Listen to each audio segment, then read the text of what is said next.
مدينة النبي عليه الصلاة والسلام نقطة اتصال بين الأرض والسماء بدليل تلك القوة التي أشارت إليها عائشة رضي الله عنها حينما سئلت عن القحط الذي أصاب المدينة والجفاف بعد وفاة رسول الله صلى الله عليه وسلم، فانقطع القطر من السماء.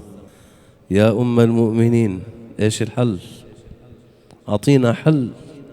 ما في مطر بعد وفاة سيد البشر صلى الله عليه وسلم، فقالت افتحوا فوق قبر النبي صلى الله عليه وسلم كوة إلى السماء. فاهمة، عالمة، فقيهة، محبة، تعلم أن هذا المكان ليس أي مكان. المكان الذي ضم جسد النبي عليه الصلاة والسلام هو أعظم بقعة على الإطلاق في هذه الأرض وفي السماء، لا تعدلها بقعة أبدا أبدا أبدا. ففتحت الكوة فنزل المطر،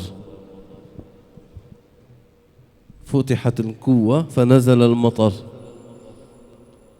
يعجز عن فهم ذلك البشر، إنما فهم الله تعالى ذلك عائشة رضي الله عنها، فأشارت علينا بهذا الحل العظيم.